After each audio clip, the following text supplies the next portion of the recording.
one of the best film schools in Asia, working as a registrar. He acted as a jury representing the Employers Federation of Southern India for the selection of companies for the best practices of the year 2018 and 19. He has had a number of research papers and publications to his credit, and he is the expert in the subject of labor legislation and industrial relations. He has given centum results in various HR specialized subjects in the university examinations. We welcome you, sir. Thank This you. meeting is recorded for educational purposes. In case of any doubts or questions, the participants can unmute themselves or type the questions in the chat box. Now, I request Dr. N.C. Martin to speak a few words about the topic of the day. Thank you, Harini, for the introduction. Welcome. Good evening to one and all present here. On behalf of our Secretary, Sri Ashok Kumar Mudraji, and our Principal, Captain Dr. Santosh Babu, I welcome all the participants, the professors, the students, and other HR fraternity. I'm also very pleased to welcome our resource person for the day, Mr. Madhusudanan, Head Learning and Development, Ashok Leyland. So thank you, sir, for being hosting a webinar for students. So the title for the today webinar is Theory and Practice. So if you see, the theory and practice are equally important, and whereas practice without theory is more valuable. There is theory without practice. So what we are experiencing in a classroom experience is a theory based, and whereas you as an intern undergoing internship in an industrial setup, so it's a practical oriented. The theory, we can say, is a collection of interrelated concepts, factors, interpretations, and premises which present a systematic view of phenomena by defining the relationship between the variables in order to explain the problem which we are countering. In the context of management, the theories of management are the collection of the rules which guides managers in managing an organization. So we can say that these theories are also a form of justification for encouraging the employees by responding to business goals, and so that they incorporate successful means of achieving the same. So the management theories are, we can say, is the principles around the proposed management strategies. So that may include the methods such as the structure and the guidelines that can be applied in modern organizations. The professionals, what they do usually will not rely solely on the management theory, but rather they incorporate multiple principles from various management theories that best match their employees in order to get accustomed to the corporate culture. So if it behavior theory, the study of organization behavior is applied to HRM functions, and it is related subjects which help us to understand what people in organizational environment they think and feel and what they do. So this knowledge helps us to anticipate and forecast, and also to monitor the organizational events for HR and practically all employees. So the organizational behavior study includes the research area dedicated to improving the performance at work, increasing the job stability, and also creativity and leadership among their employees. A focus on organizational behavior, so it helps to explain why certain different behaviors impact the employees' efficiency and their effort, as well as how to consider and forecast the effect of different policies on managing their human resources. So here I want to quote that, according to Kurt Lewin, so there is nothing more practical than a good theory.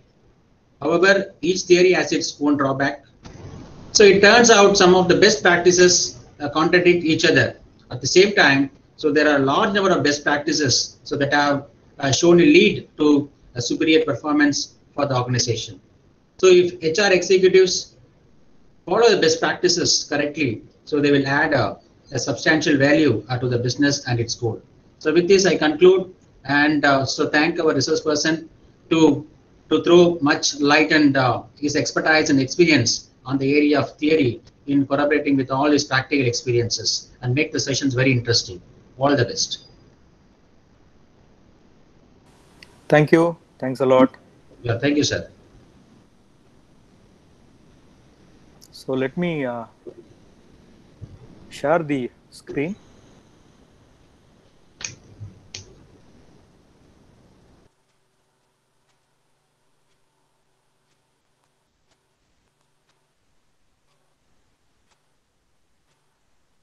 Harini, hope you're able to see the screen. Yes, sir, it's visible. Good, good. Okay. So, what is the distribution of the audience now? How many students and It's professors? 62 participants, sir, so far. Okay. And they're all from postgraduates from human resources? Yes, sir, it's been mixed. Like, there are HR professionals, professors, and students are there. So it will be a mixed audience. Mix of students from the HR fraternity, professors. Very good. Yes. Thank Yes. you. So it's a privilege for me to address this august gathering of HR students who are going to be HR professionals of tomorrow. And my respect to all the teaching professionals. Okay, so that's where the foundation for each one of us happen in a good way, and all of us transition from the campus to the corporate. And today's session is about theory and practice of learning. And I plan to do the session this way, like time is 3:40, and I intend to take this session for around 30 to 35 minutes till 4:10, 4:15. And after that, I would like to have more interaction with you, both from professors as well as from the student community, so that it can also be a meaningful conversation between us. And then you can ask questions for which we can answer what we do in the industry, and maybe I can also get some insights on how certain things are done in the academia. So yeah, Harini explained about my background. So I'm not a person with a HR degree. So I've been in the shop floor for a quite long time, for around close to 20 years in multiple areas. And because of my passion to interact with people, to take sessions, to be part of the HR fraternity, for the past 5 years, I've been part of the HR organization of Ashok Leyland. Initially, I used to take care of the boot camp of Ashok Leyland, where the campus to corporate transition happens. Now, from the last year, I'm taking care of the overall learning and development of Ashok Leyland. So that's about my profile. So I would like to start the session with a small story on learning. Many of you are aware of this story. I just wanted to give this analogy with respect to learning. There were two people who wanted to cut the tree, and one gentleman directly started cutting the tree without sharpening the axe. The second person did considerable work with respect to planning, sharpening the axe, and cutting it. So here, sharpening the axe is very akin to learning. And nowadays, the problem here is sharpening the axe has to happen very frequently. That's what we have seen, because as a professional who has seen this field for the past 25 years, that the frequency in which the obsolescence which happens in the technology, or change in policies, change in processes which happen so drastically because of various things. The last 1 year has been very challenging for each one of us because of the COVID pandemic. And let me tell you, the respect for HR professionals has increased multifolds because of the corona pandemic, because HR is being sought after for many things apart from traditional compensation, hiring, training, and other things. Okay, one very important thing what HR professionals are doing is anxiety management, communication, safety, bringing new policies like the remote learning or the work from home policies. These are something which are very, very new to us. An organization like Ashok Leyland, which has been for 72 years, we thought that this remote working or work from home will not happen, or there is no scope for us to do that. But now, as I'm talking to you, I'm doing my meetings, I'm doing my work from home. Even this session, I'm doing it from my home. So we are transitioning to a lot of disruptive things because of what the environment is throwing in front of us. And we are also making use of digital disruptions and other things to productively make use of these situations. That's what I say as learning agility. It is not sufficient that we learn and then it stops and then you start delivering it. What happens is that even when you start delivering in your work, there will be a lot of situations where we need to learn. And many times after we pass out from the college, okay, which many of you will soon do that, it becomes very challenging for people to learn when you are working. So many of us don't know how to learn when you are working, when you are earning. So learning how to learn is also a skill which I will be touching upon. And need of the hour is upskilling ourselves, because the skills of the past is not going to give you job for the future. Jobs are vanishing in thin air, we have been seeing. At the same time, there is a huge demand for certain jobs where we don't have the sufficient skills. So we need to be the people who are sharpening the axe very frequently. So just want the students to reflect on these words. What do these words mean to you? Education, training, and learning. Can anybody give a reply? What it means to you?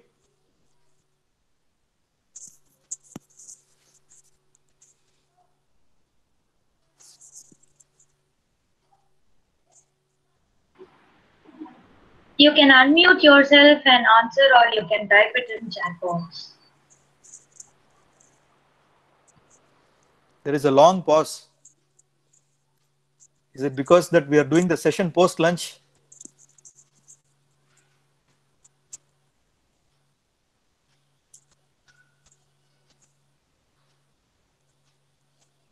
Okay, let me take it forward. So education is something which you have it in a very formal setup, like how you have in DG Vaishnav. There is a curriculum, there is a course, there is an evaluation process, there is a set process, there is a guideline, and then you are being conferred with a degree. That's an education process. Okay, and then sorry to interrupt, sir. Yeah. We have got some response in the chat box. Can I read it out? Yeah. So how do I see the training is something that is given specific to certain skills and knowledge, Abhinaya says. So how do I go to this chart?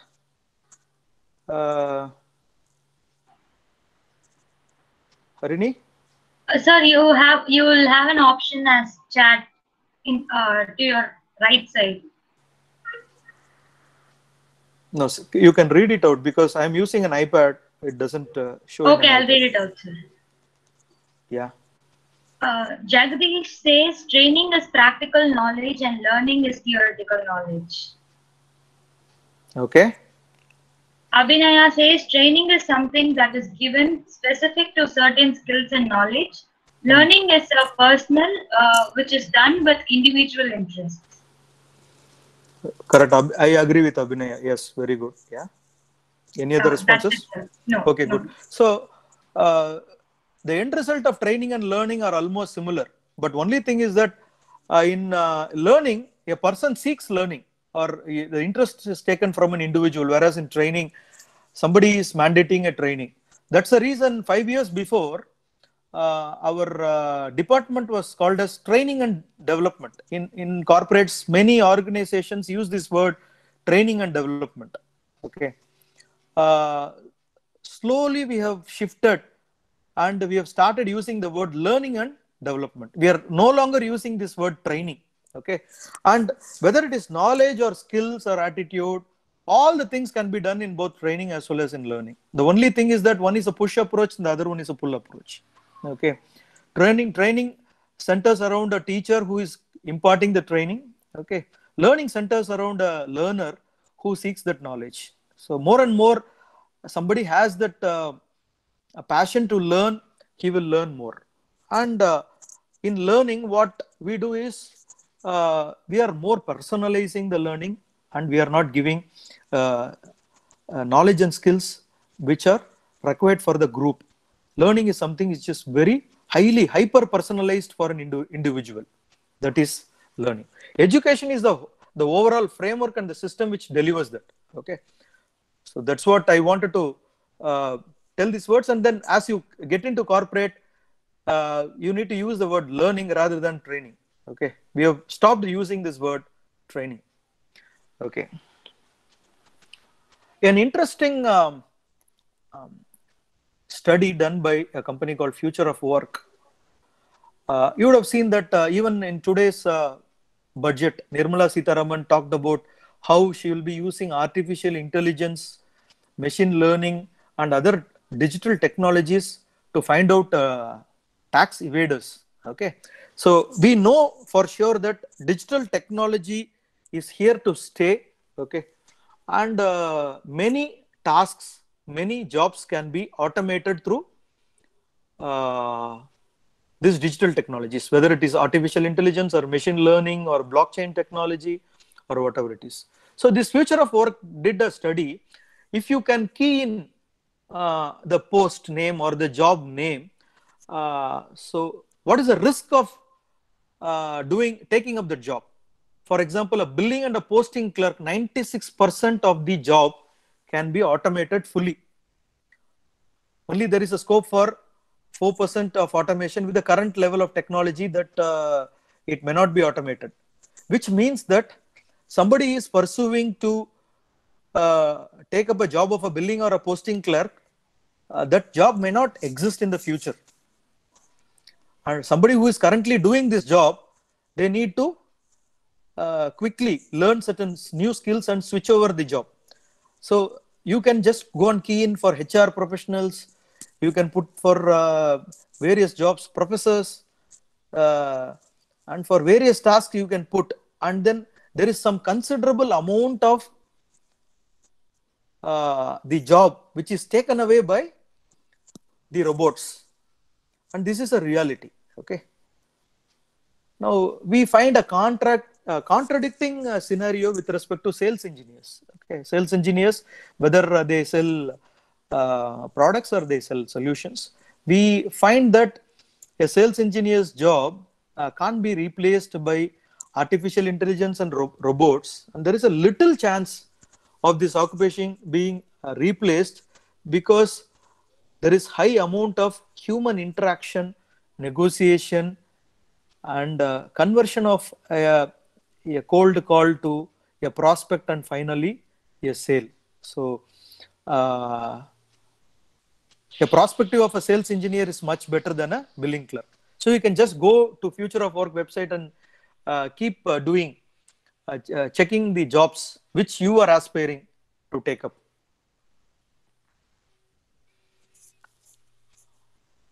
A picture of a classroom which was taken 120 years before. You see a teacher in the front. It's taken in 1880, 1881. There are desks and chairs. There are children, students who are studying. And all these things happen in a physical environment. And this picture gives you how was the situation just before the lockdown. Similar situation for 120 years. There is a teacher, there is a desk, and there are students, and there is physical interaction. Even in Ashok Leland, many of our learning initiatives, many of our programs used to be conducted within the four walls of the classroom. It used to be conducted in a physical atmosphere. As HR professionals, future HR professionals, what you need to understand is that the learning has gone outside the classroom. For example, the interaction what we are currently doing is happening outside the classroom. But still, We are all interacting, we are all engaging, and there is some amount of knowledge transfer sharing which is happening. Though we had systems like Microsoft Teams, Zoom, Google Meet, all these things, collaborative platforms which were available. In Ashok Leyland, we had this MS Teams platform much before the corona pandemic, but the user adoption was much, much lesser. Whether the chief digital officer or the chief executive officer is promoting digital ways or not, but definitely the corona pandemic has fostered digital disruption in a rapid way, and it is here to stay. The learning has gone outside the classroom. So as you see this environment which is around us, which is causing so much of disruptions, rapid changes, nobody thought 2020 would go like that. Okay, nobody has a clue about 2021, how it would go. And many of us are having a lot of anxiety with respect to our future. Okay, so the environment around us is a VUCA world. Any idea what is a VUCA world? You can just type in. There are a lot of government legislations and norms which are being changed constantly. Indian companies can't do business just by staying in India. You need to spread your wings outside. You need to go global, because today, again, in budget, you would have seen that for the insurance industry, the foreign direct investment has been increased from 49% to 74%. More and more, the economy is going to become a global village. You will find more and more foreign players entering here. So if you have, as Indian companies, if you have to sustain and exist in business, then we need to also do business globally. So as future HR professionals, you need to understand that the policies and the framework what you decide can't be India centric. It has to be globally made. Changing customer needs. Let me take the example of our automotive industry. The traditional customer used to go to a showroom, look at the product, touch and feel the product, and then buy, be it our truck or buses. A comfortable example for you to visualize could be buying a two-wheeler or a car. Okay, if you want to buy a car or a two-wheeler, you want to go to the showroom and buy it. You don't want to do that digitally. But now we have seen a change in customer need, that the customers are able, they want to order things digitally, just like how you order through Swiggy or Zomato or Uber Eats. People want to order a two-wheeler or a car or a commercial vehicle through a digital platform because of the various challenges which physical movement is giving you. You would have heard of this company called Royal Enfield. They have created an app which is called as a MIY, Make It Yourself. The men folk must be knowing this, and considerable amount of the sales is happening through this digital app. In Ashok Leyland, we have launched this LCV platform, light commercial vehicle platform, where we have launched this vehicle called as Dost and Bada Dost. So we have seen considerable amount of customers have logged in, and they have booked for vehicles and inquiries through this digital platform. This we see as a very sharp departure with respect to a traditional customer behavior of going physically to a showroom. And finally, new technology disruptions. You find now digital collaboration is the key. You don't do physical collaborations, digital collaborations. The vehicles are moving from petrol and diesel to electric. You would have seen the news of Tesla coming into Indian market. Okay, Tesla is the #1 car manufacturer which makes vehicles with electric drives. And even in our organization in Ashok Leyland, we have created 2 products called as the Circuit the circuit S, which is on electric vehicles. So if new technological disruptions are not being used by organizations, we will be left behind and we will not be able to catch up. Okay. So HR professionals need to have a very close eye with respect to what is happening in the business and what is happening with respect to the consumers' behavior. Because only having a good idea about these things will help us to do our profession. For example, it could be hiring, or it could be providing them the capability development, or creating a good policy in the organization. All these things we will be able to do better only when we have a good understanding about the business and the future landscape. So, any idea what is VUCA? That was a quiz on this slide. Sir, we have few answers. Yeah. Volatile, uncertainty, complexity, and ambiguity. Very good. Bang on. Yes. So we are in a very volatile, uncertain, complex, and ambiguous world, which means that we are living in a very hazy and very uncertain environment where it becomes very, very difficult for us to predict the future. Okay.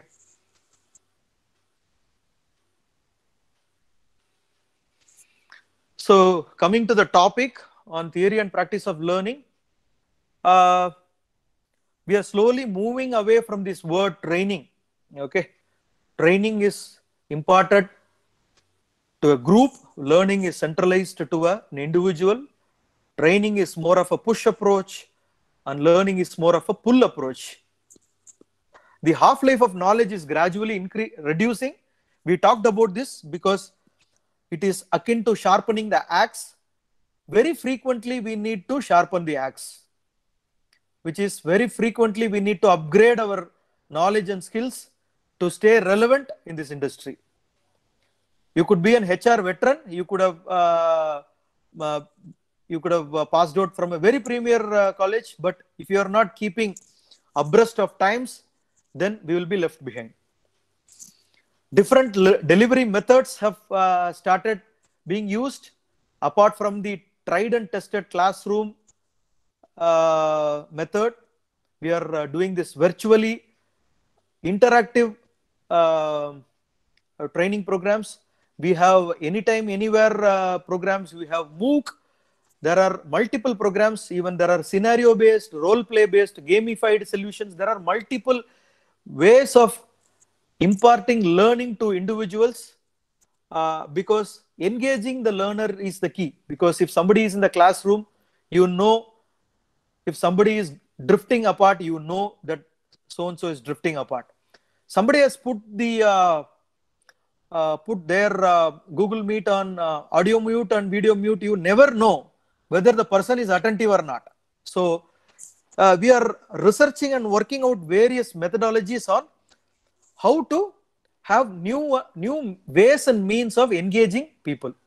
Finally, organizations have to work on very less money budget, because budget have been cut drastically. So how do we provide a valuable learning by spending less? This is also one of the ways which are constantly being reflected by the HR professionals. Without sacrificing the learning, how do you reduce cost? So this is the research article by Samuel Arbesman on half-life of knowledge. As you take time to acquire your knowledge, the knowledge also gets depreciated, and then it is very, very important for us to frequently sharpen the axe, which is frequently learn to maintain the existing level of knowledge. This is a researched PhD article by Samuel Arbesman. A very similar research done by Ebbinghaus, which is on the forgetting curve. The brain has millions and zillions of neurons. So what happens is that we forget things. This is also something God has given, forgetting, which is again a boon, which has been given to all of us. Because if you don't forget, we will be living in a world with, we can't get sleep because of what people have done to us. It's very difficult. So forgetting is one beautiful thing which God has given to us. But when it comes to learning, it is a detrimental thing. So we tend to lose 75% of the learning what we have done almost a week before. That's what a psychologist by name Ebbinghaus brought out in 1885. So it is very, very important that, again, when it comes to forgetting curve, you need to sharpen the axe. So frequently we need to nudge ourselves in terms of upgrading ourselves on the same topic where we have learned. So two things. One is the half-life of knowledge. So the knowledge what we have learned is not going to stay with us forever, because it is going to depreciate. It is going to fade away because it will not stay relevant. Even if you have learned the relevant things, it is not going to remain in your head for a long time. And hence it is very, very important for you to get back and sharpen it again and again. So in organizations like us, where L&D professionals are working, we are not just looking at what is the need of the employee and providing the training or the learning. So we are looking at the results. This has been brought by Donald Kirkpatrick. So we are following a Kirkpatrick model in our organization. This was made in 1959, 3 years before when DG Vaishnav came into existence. And even now it is staying very relevant, like how DG Vaishnav is. So Kirkpatrick brought this model, 4-level model, which is level 1, level 2, level 3, and level 4. How do people react to training programs? You say good, bad, ugly, great. That's a reaction. After this session, you say this session was nonsense. That was a reaction. Level 2, what did you learn from this? Will I be able to list down 1 or 2 or 3 points in terms of learning? That is level 2. Level 3 is behavior. Am I making some changes in my life, professional life, personal life? For example, after attending a session on health and wellness, am I putting certain conscious efforts in my life to make certain changes in my life? That is behavioral changes. And results. Results is nothing but what did I achieve by implementing those behavior. For example, every day I walk 10 kilometers and hence my BP cholesterol levels are within targets. I follow my dietary practices as recommended by my nutrition or doctor, and hence I am able to reduce my weight. I am able to systematically spend 1 or 2 hours every day for learning, and hence I got a grade in my semester examination. These are results. So we follow this Kirkpatrick model. So the learning happens predominantly outside the classroom, because when you try and implement that learning in your workplace, or it could be in your personal space as well. Another professor by name Philip added the 5th level, which is nothing but the return on investment. So if you spend 1 rupee on learning, how much the organization or the academia has got back. So we do this in our company. So what we do is the learning happens in a blended way. The moment the learners go through an initiative, they do certain things called as a action learning project. So we create projects, and these projects are being tracked, reviewed for closure. So when we do this, we are able to calculate how much of budget we have spent for the learning and how much of benefit we have got through these projects. And that is a clear testimonial for us to showcase. Rather than telling that we did a program and then it was received well and showing some pictures, showing these matrices and numbers will help the business. That's what we are doing. So that's Kirkpatrick and Philip model. And Philip brought the 5th dimension, which is ROI, and ROI stands for return on investment. How much money did I get back? Okay, it need not be money, it can be multiple things, or like how much of quality improvement has happened, or how much of safety improvement has happened. Return on investment just means how measurable is my return through various learning initiatives. So time is 4:09, another 5 minutes, and after that Q&A.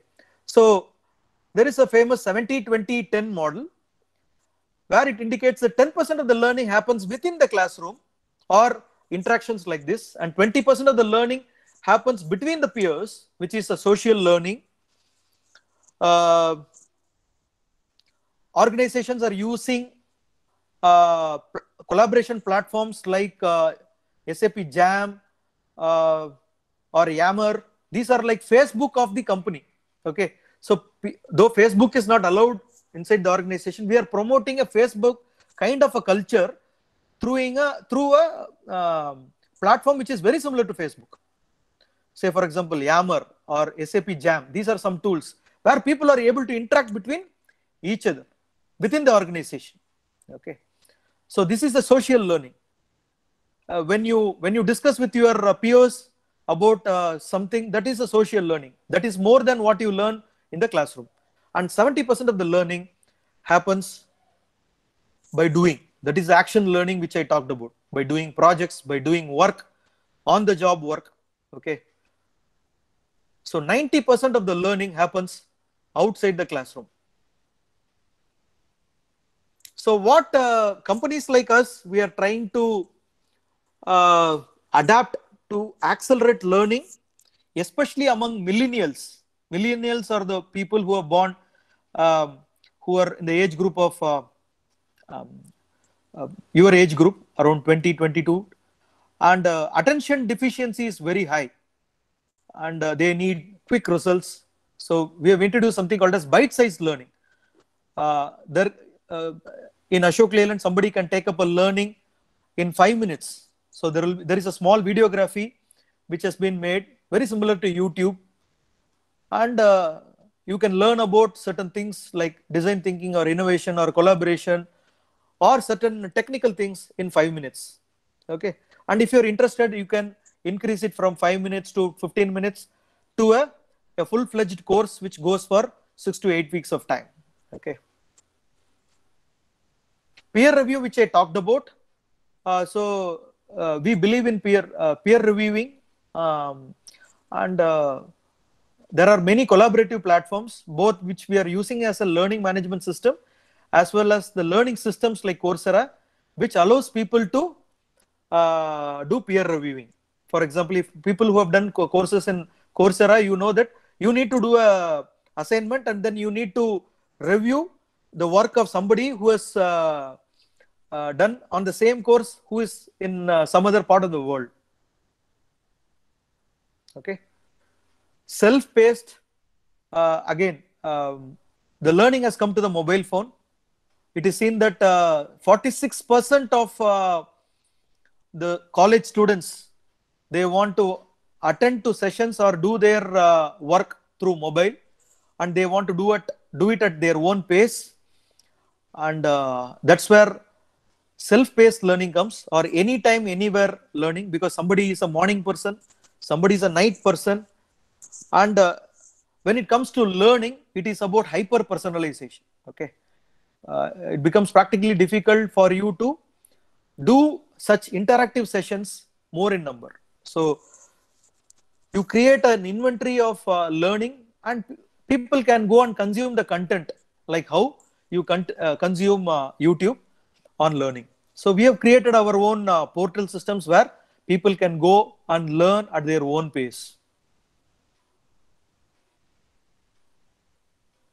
The self-paced learning can promote learn anytime and learn anywhere. So what we have seen during this corona pandemic in Ashok Leyland, we used to have more classrooms and less of digital programs. Now, in the last 1 year, we have stopped having classrooms, and we are having more of digital initiatives. And we are also created lot of content in our learning management system. And because of this, what has happened is we are able to increase the learning because of the digital platform, and we are also able to increase the reach because we used to do training programs only in learning initiatives only within India, and we have factories in Kenya, Bangladesh, Sri Lanka, Dubai, and other places. Like even one factory we acquired in UK, United Kingdom. So globally, doing physical classroom sessions were very challenging for us because of the cost aspect. Now we are able to target all the people who are outside India also, and 90% of the Ashok Leyland executives are one way or the other connected through the digital platform. So our challenge lies in bringing the balance 10% also. Some of the platforms what we are using, Coursera, LinkedIn Learning. Again, this bite-sized learning is very powerful in LinkedIn Learning. Harvard University has offered 63 plus courses which were free of cost, and there are even some courses which are free, which are available. edX, edX is a competitor for Coursera, and again there are some courses and powered by MIT, and we have partnered with them. Udemy, it's very popular among students, but we have not done. Okay. Summary. So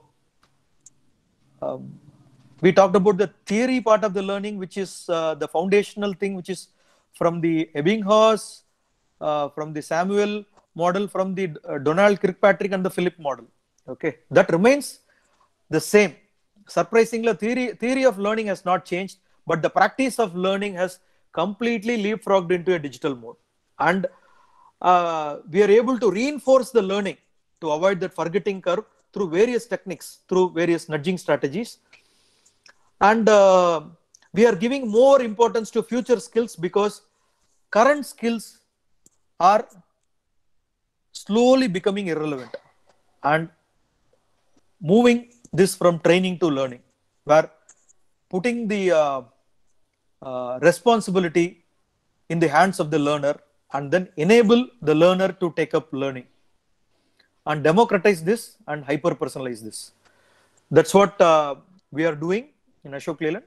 There are a lot more to do in terms of providing a learning experience to the people, and providing certain things like gamification, bringing artificial intelligence into learning in a small way we have done. Okay.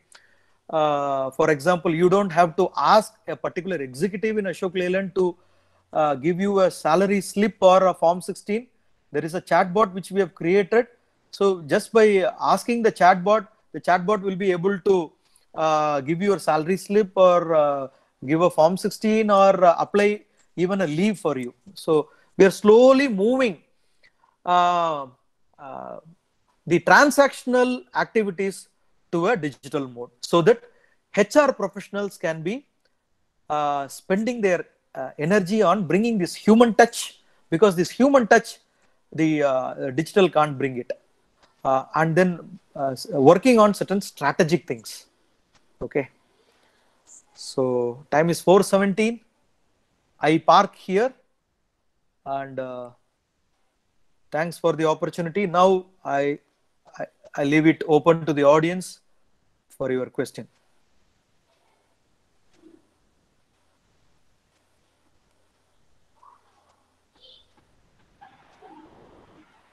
If you have any questions, you can unmute yourself and ask, or you can put it in the chat box.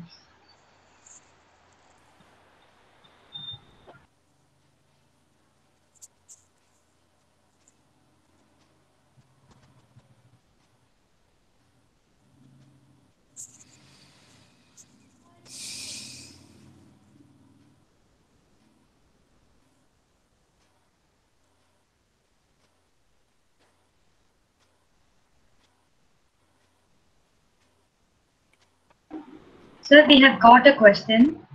Yeah. Thank you. Go ahead. Sir, you said knowledge gets depreciated over time. So how can one stay updated from an employee's perspective? So very simple.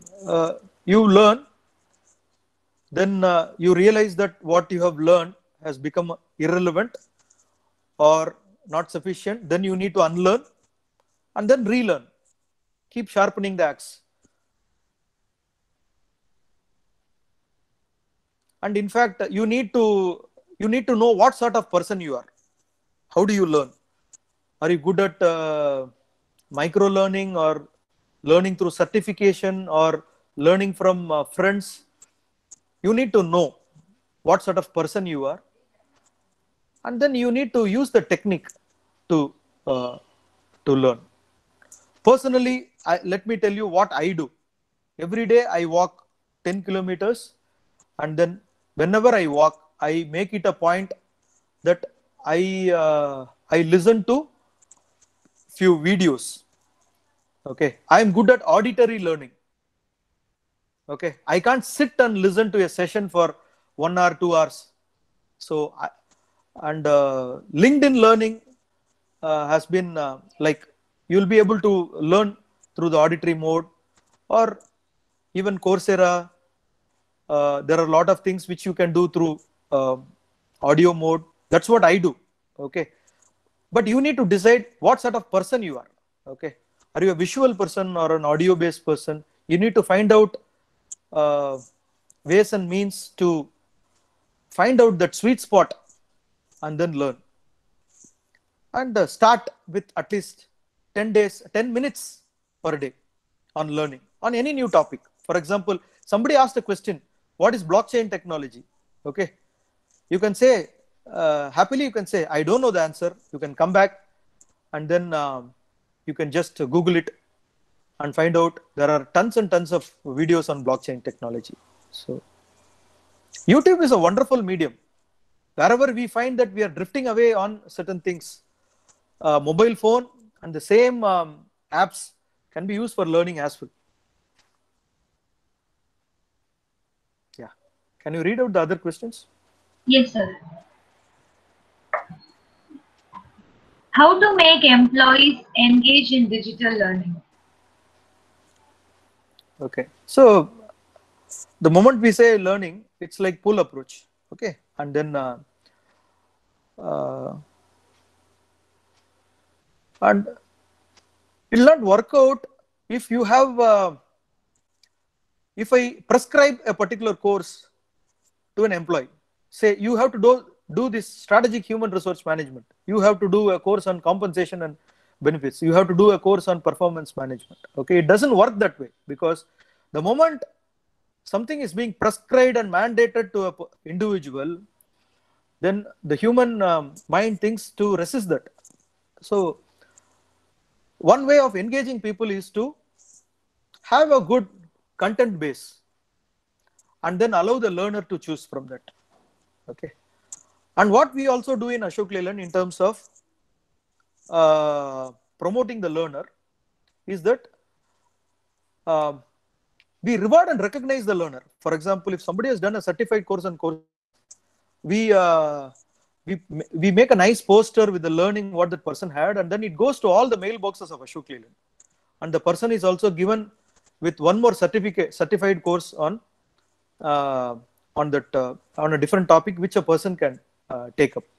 And slowly what happens is that these people became the evangelists. These people become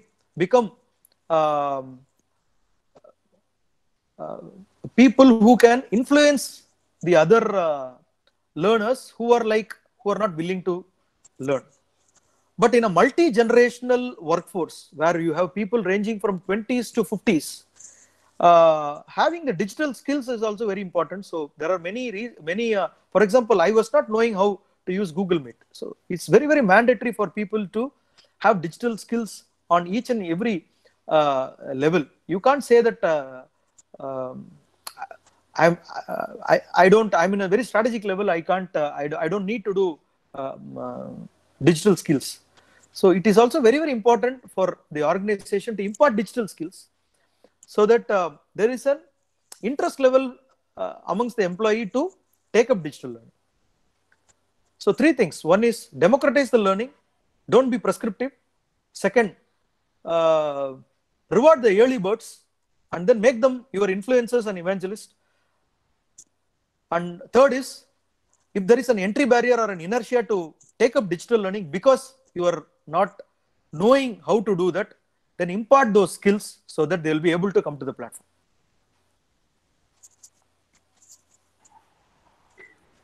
Thank you, sir. So there are a few questions coming up.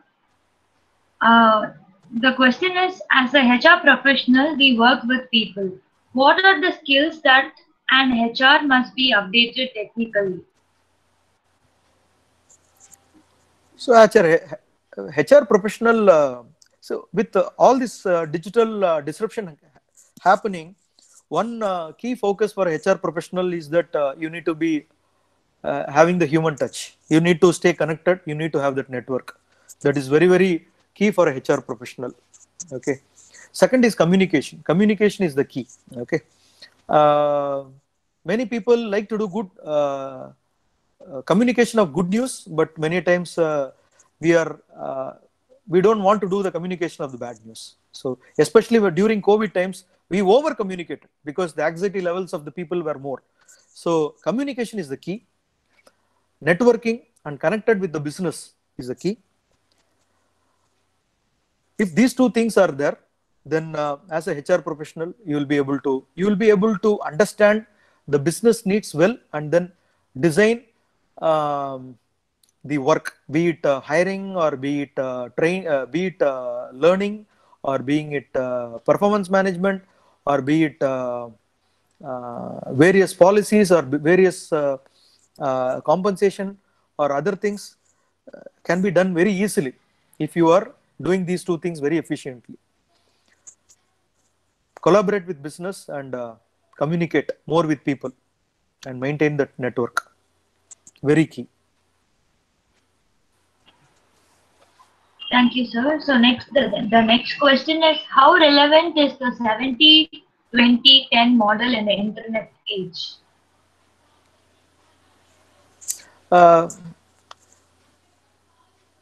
This 70-20-10 model is for the internet age only. It is not a world model. And as I've seen, many of the theory, they have not gone away. The foundational things on the theory have stayed. Only thing is that the way you are applying them in practice have changed. For example, 70% of your learning will happen by doing. What it means is that you can't drive a book. You can't read a book on how to drive a car and drive successfully. You can't read a book on how to play a piano and play a piano. That's what it means. So you need to practice. Okay. And one of the researcher, I am forgetting the name, but what he says is, if you have to become an expert in any area, what you need is just 10,000 hours of practice. That's it. If you want to become a beautiful singer, you need to practice for 10,000 hours. If you want to be a good violinist or be a good speaker, have just practice of 10,000 hours. So practice makes man perfect. That has been a old saying, and that is here to stay. And for the internet age, it is as well applicable. And just to give you, what we do is, like many of the HR professionals who join as freshers in our organization, we give them projects. And the reason why we give them projects is not that we want to get results out of them. During the training period especially, we want them to have a feel of the on-the-job situation. Even before they are doing the full-fledged job, we are giving a feeler of the job. And we give them the assurance that even if you are going to fail in this project, do not worry, we are going to absorb you. That's what we say them. So what happens is that the risk-taking ability of the people also increases. And many youngsters are not used to these failures. Okay. So we allow the people to fail in a very controlled environment. It's just like learning cycling in a playground, wearing all your safety gear, and your father is coming in the backside. Okay. that is a much comfortable area to fail rather than failing in the road, busy streets. So 70-20-10, that 70% of the action learning or on the job learning gives you an opportunity to fail in a very controlled environment. That's what we are trying to promote. And then we are also providing a assurance that don't worry if you fail. Because as we see the youngsters whom we are meeting now, they have never seen any failure in their life till now. Their father has not shouted, mother has not shouted. They had a life of a cakewalk. The moment they do a project and then they are unable to manage the stakeholder, or if they are finding difficulty completing the project and then they face failure, they get into some kind of a depression. So facing failures are also part of one's profession, and then that's what this 70% does. So very, very important, even in this internet age. Thank you, sir. So there is one last question. Once Ram Charan, a global advisor to CEO and corporate board, once said it's time to say goodbye to HR department and proposed to overcome this challenge, HR should be divided. One of the administration and the other for the leadership and organization. What's your view on that, sir? So it can happen. See, basically what happens is that the onus of the role will be there, but there might not be a department. That's what Ram Charan is telling. And Ram Charan is known to give radical thoughts. And what he says is that HR is too good a department to just be left with HR folks. That's what he meant in that. So it can't, the HR responsibility can't rest with the HR folks. And even if you have to decentralize that, the HR responsibility would be there. There might not be a physical HR department. That's what he means. Okay. We need to wait and watch. But still, certain things, transactional HR activity might go off because of the digital technologies. Strategic HR is bound to stay. Okay. Say, for example, I'm doing learning and development. So I need to understand the capability requirements for a business and do that. This particular work can be done by somebody who is in the business, but there again, that is a HR role. Okay, you might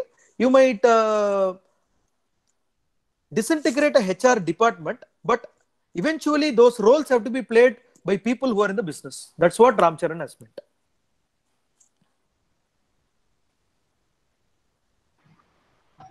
Thank you, sir. So that's all questions. Okay, good. It was great interacting, and questions were nice, and it was thanks to Harini for coordinating the overall things, Martin for setting up the context, and all the participants for patiently listening to this session. It was happy interacting with you all. Thank you. Sir, 1 minute. We have vote of thanks. Now I request Monica to give vote of thanks.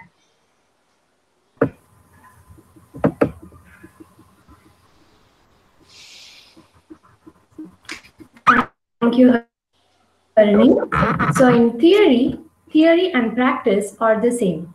In practice, they are not. I, Monica of second year MA HRM, would like to take this wonderful opportunity to thank our esteemed speaker, Mr. Madhusudanan K, Head of Learning and Development, Ashok Leyland, for sharing his valuable insights and knowledge on the topic theory and practice of learning. I would like to share a few key takeaways from today's session.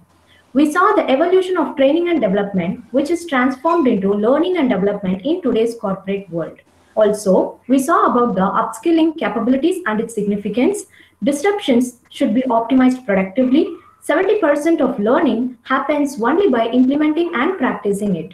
I would like to thank our PG Department of HRM's pillar, our HOD Dr. N.C. Martin for arranging this webinar, and our Professor Subatini for her support to organize this webinar, providing us with an enlightening tour into the pragmatic arena of HR.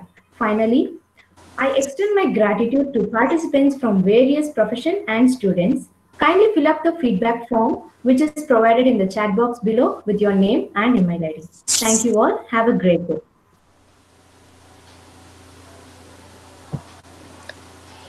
Thank you, Monica. Thank you. God bless you. Bye. Thank you, sir. Thank you, sir. Thank you, sir. Thank you, sir. Thank you, sir.